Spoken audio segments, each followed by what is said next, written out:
TV-ne dewe. Oke, jempol oke.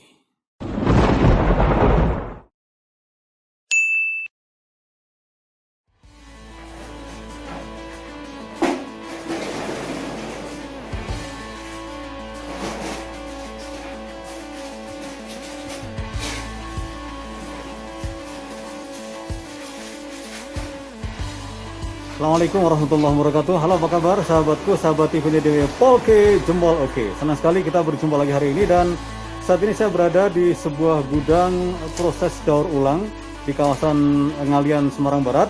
Dan hari ini saya akan ajak Anda untuk ketemu ngobrol dengan salah seorang pengusaha daur ulang yang terutama memilah dan memilih plastik sebagai pilihan untuk daur ulangnya. Namanya adalah Mas Abdul Hakim. Lengkapnya hanya di TV Dewi Polke Jempol Oke.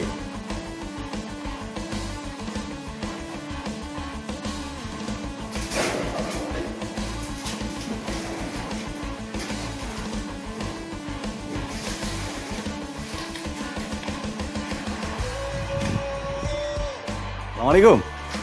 Waalaikumsalam warahmatullahi wabarakatuh. Wah, luar biasa ini ya. Sehat ya bos ya? Sehat, alhamdulillah. Oke, baik. Sebagai seorang pengusaha daur ulang, mungkin dengan kondisi pandemi ini apa yang bisa diceritakan, Mas Hakim? Monggo silakan. Untuk pandemi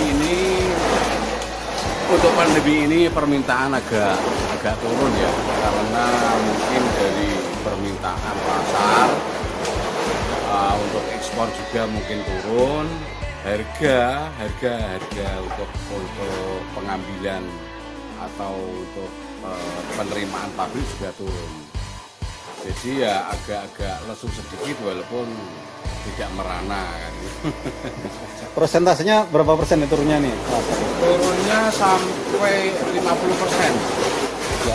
Biasanya kalau di luar pandemi itu kan kita bisa kirim 80 ton sampai 90 ton paling-paling. Kalau pandemi ini 40-50 udah bagus lah. Itu dalam jangka waktu berapa ini? 1 bulan. 1 bulan. Oke, baik. Mas Hakim, dengan turunnya katakan omset ya sampai 50% lebih ini, apa yang dilakukan sekarang ini? Satu, mengurangi tenaga kerja sementara itu dulu, mengurangi tenaga kerja yang terutama untuk pengambilan yang ada di lapak-lapak itu kita kurangi lah. Kalau nggak kita kurangi nggak mampu untuk operasionalnya. Terus yang kedua agak apa ya, spesifik lagi. Jadi untuk sortirannya plastik itu ya juga semakin ketat, karena harus benar-benar yang bagus. Kita bisnis sampah ya, yang jelas bagus sekali tidak bisa lah kalau misalkan kita bandingkan dengan biji plastik langsung, tapi setidak-tidaknya hampir menyerupai kan gitu loh. Ya, plastik yang bagus itu yang seperti apa untuk kelas daur ulang ini, Mas Hakim? Untuk kelas daur ulang yang plastik itu nggak kena tanah, nggak kena minyak, nggak kena oli. Jadi masih apa ya, sekali minum dibuang, nggak terurai dulu dengan di sungai, nggak terurai dulu dengan tambak laut, dengan tanah dan lain sebagainya. Ya, kalau yang sudah tercemar itu apakah secara nilai menjadi menurun atau malah tidak bisa diproses? Bisa diproses, tapi kita bisa diproses, cuman kita agak membutuhkan waktu banyak, karena kita mesti mencuci dulu. Nah, kita dalam mencuci itu kan kita butuh tenaga, ya toh. Kita butuh sabun untuk mencuci juga, untuk membersihkan. Jadi prosesnya agak lama. Bisa, selama itu tidak terbakar, selama itu tidak masuk ke pori-pori plastik tersebut, masih kita bisa pakai, masih bisa kita gunakan, masih bisa kita daur ulang, dan pabrik pun masih menerima. Artinya kalau plastiknya kotor menjadi nilainya menurun begitu?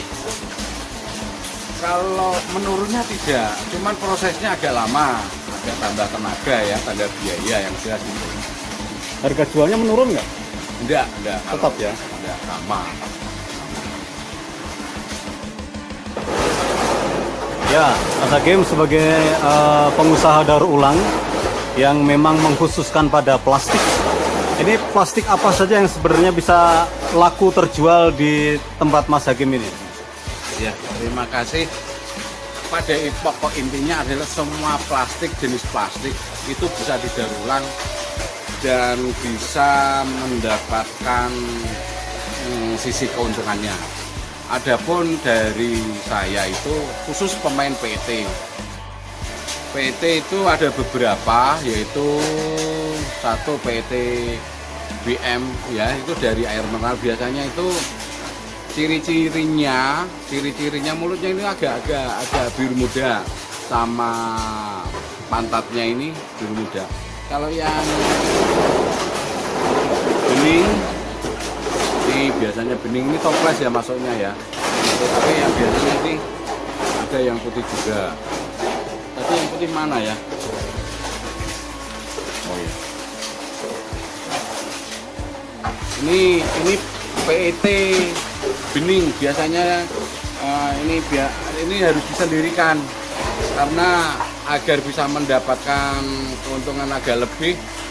Ini sendiri dipres sendiri karena ada selisih harga. Paling mahal PET bening ini dari apa ini ya, dari teh ini atau apa, dari apa ini.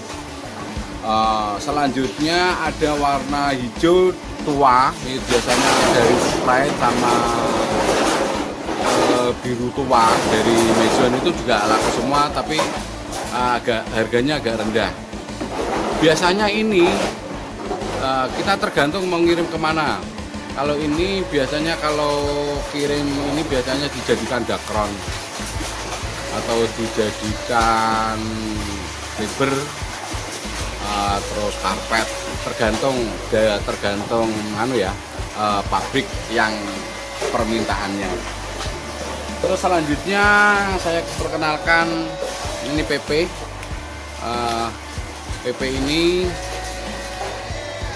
mestinya kita crusher dulu, kita giling atau kita cacah, baru bisa menjual, dijadikan uang. Ini PP bening ini agak mahal ya, biasanya dijadikan kursi atau peralatan-peralatan dapur dan lain-lainnya, terserah pabriknya. Udah cukup itu. Ya. Kemudian dengan perbedaan jenis plastik ya, yang itu tentu secara nilainya juga berbeda. Ini yang paling diminati oleh pasar tuh yang mana Mas Hakim? Dari yang sudah dicontohkan tadi. Yang permintaan yang paling laku, kalau pasar tahunya yang pasti tahunya pabrik ya. Kalau saya enggak tahu. Yang jelas pabrik ini minta berapapun, 70 ton per hari, 20 ton per hari pasti dia mau minta.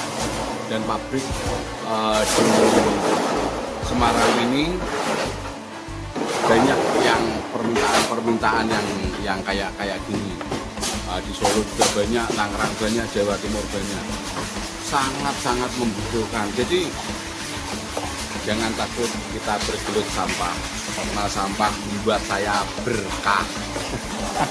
Ya, artinya dengan yang disebutkan tadi itu kapanpun berapapun selalu pasar bisa menyerap ya. Bisa menyerap Mas. Dan kadang-kadang kita kekurangan, pabrik juga apalagi kalau pabrik udah minta, itu berarti biasanya pabrik kekurangan barang untuk membuat bahan baku. Ya, kalau untuk daur ulang itu kan sebenarnya banyak ya Mas Hakim ya. Tidak hanya plastik ya, ada kertas, ada mungkin besi, dan yang lainnya. Kenapa memilih plastik? Yang jelas untuk plastik ini udah cocok ya, satu ya mungkin resikonya terlalu kecil. Kalau kita main besi resikonya banyak, main tembaga resikonya bagi saya. Tapi kalau kalau plastik itu keuntungannya agak lebih tinggi lah. Ya, Mas Hakim, saya dengar menjadi pengusaha daur ulang ini kan berbeda ya dengan basic pendidikan yang dijalani. Iya. Tahu saya kan Mas Hakim ini kan sarjana sosial dengan spesialisasi ilmu komunikasi. Ini kok bisa kejegur di daur ulang tuh gimana ceritanya? ceritanya panjang sekali, sangat panjang. Kita main plastik dari tahun 2006. Setelah memang sih agak dulu pernah belajar siaran jurnalistik, tapi ada jiwa-jiwa pengusaha saya itu teraliri dari keluarga. Jadi pertama-tama ya nggak ada istilahnya, nggak ada pekerjaan, nggak ada apa, kita mau apa usaha ya. Kita pertama buka rosok gitu, buka rosok, apapun lah masuk, dari plastik, kertas, besi, tembaga, aluminium, semuanya masuk semuanya. Setelah saya jalani 4 tahun, 5 tahun, terus tertarik sama plastik yang namanya PET ini, biasanya dari botol-botol minuman mineral ini. Jadi saya diajak oleh orang Korea untuk memulai barang ini. Ya akhirnya dari tahun 2011 saya main PET ini sampai sekarang. Berarti sekitar 10 tahun ya. Ya yang tentu cerita-ceritanya naik turunnya, terus kesandungnya, naiknya itu panjang sekali kalau diceritakan, luar biasa. Ya, mulai tahun berapa Mas mulai bermain rosok yang pertama tadi? Tahun 2006. 2006 ya. Sampai kemudian memutuskan memilih plastik tahun 2011. Oke. Tahun 2011. Jadi ini saya dari tahun 2011 ini Mas. Insya Allah ya tahulah kirim mana itu kelemahannya, kelebihannya insya Allah ya tahu. Ya, kalau di tempat Mas Hakim ini istilahnya apa nih? Kan ada istilah pengepul, ada saya pengepres Mas. Pengepres ya. Pengepres saya ngambil. Jalurnya seperti apa Mas Hakim? Bisa diceritakan? Jadi gini, saya pengepres ngambil itu dari pengepul. Pengepul biasanya ngambil juga dari pengepul kecil-kecil atau pemulung-pemulung. Nah, saya ngambil dari situ, saya ambil, saya bawa pulang ke gudang, saya pilah yang putih-putih, yang BM-BM. Setelah saya press, saya kirimkan ke pabrik. Jadi kalau misalkan pengepul itu biasanya kalau udah barangnya udah banyak kan biasanya telepon. Untuk pengepresan saya itu satu hari kalau rame bisa mengumpulkan 2 ton per hari. Rata-rata ya? Ya. Itu kondisi normal ya? Kondisi normal. Sebelum pandemi? Sebelum pandemi. Oke. Kalau udah pandemi ini ya dikit lah, paling 1 ton, 8 kuntal, udah syukur lah Mas.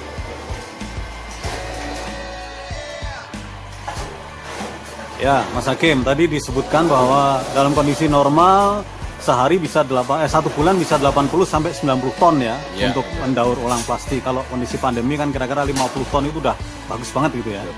Nah, artinya saya melihat bahwa sebetulnya dalam kondisi krisis seperti ini pun kayak nggak ada matinya. Itu menurut Mas Hakim gimana sebagai pengusaha daur ulang? Untuk daur ulang plastik, untuk dauran plastik itu tidak akan matinya satu itu karena apa ya?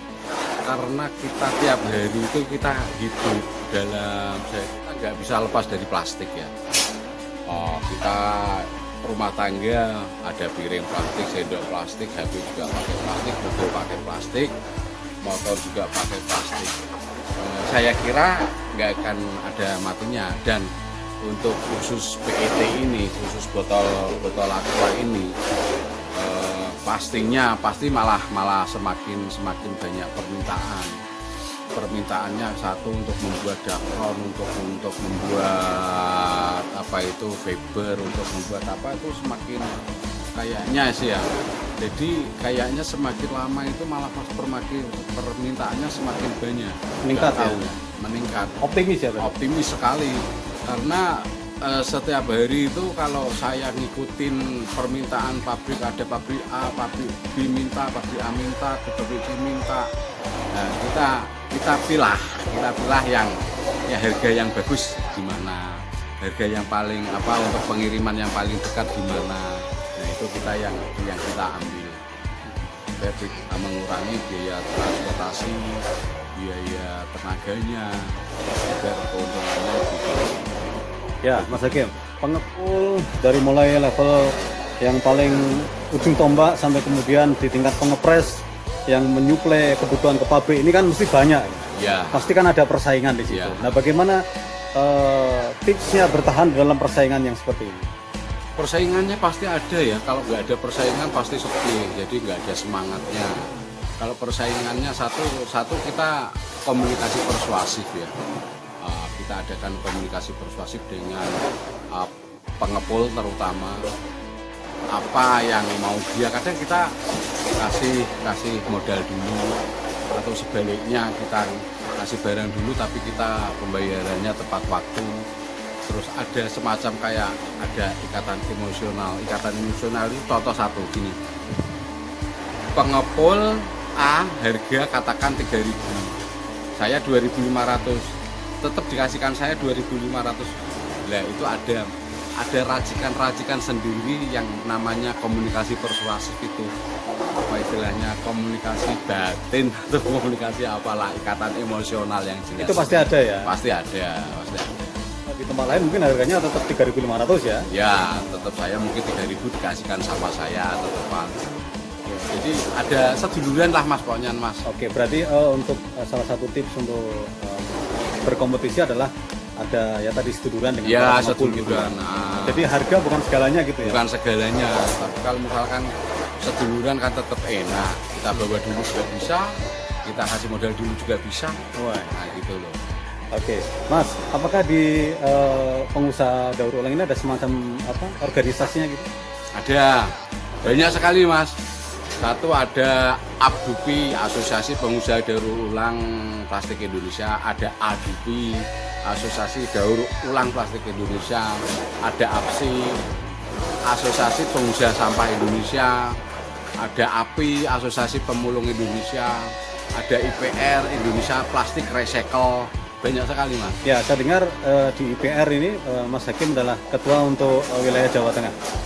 Alhamdulillah saya dipercaya untuk PR ini untuk apa ya istilahnya dituake lah mas, bukan ketua atau apa, dituake lah yang di Jawa Tengah ini karena ada beberapa anggota ya ada kegiatannya mungkin 3 bulan sekali kita kumpul-kumpul, karena ada pandemi ini kita tidak mengadakan kumpul-kumpul. Pokoknya positifnya satu, teman banyak informasi harga terupdate, dalam artian pabrik sana naik, pabrik sini turun, kita tahu gitu, mas. Jadi selalu mengikuti harga pasaran. Itu yang paling penting ya? Ya, yang paling penting itu kita tahu harganya.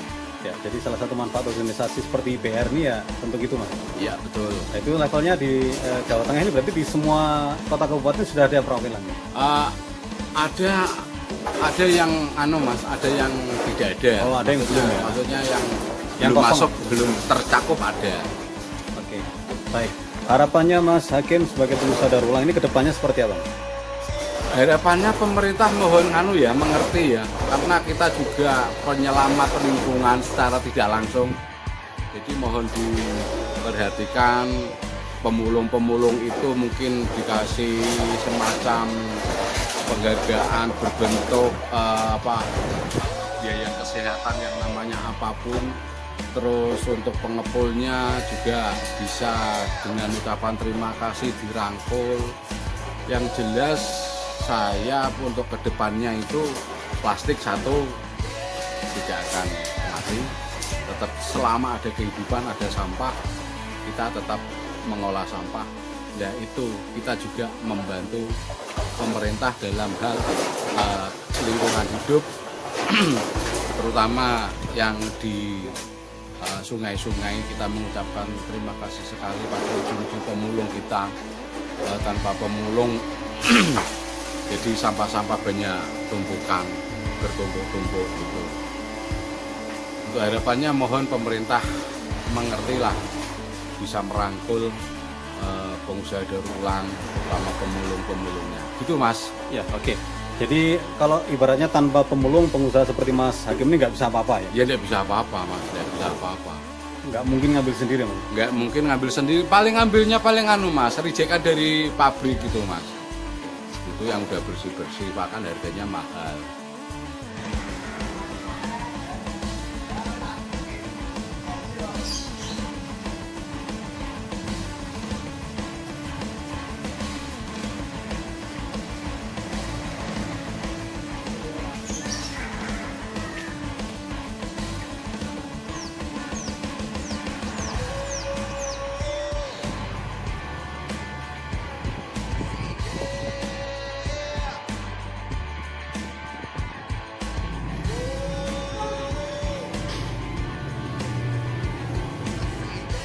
Demikian obrolan kita dengan Mas Abdul Hakim Sarjana Sosial, seorang pengusaha daur ulang di kawasan Ngalian, Semarang Barat, Jawa Tengah, Indonesia. Dan insya Allah kita akan bertemu lagi di tayangan TV Dewi berikutnya. Sampai jumpa. Assalamualaikum warahmatullahi wabarakatuh.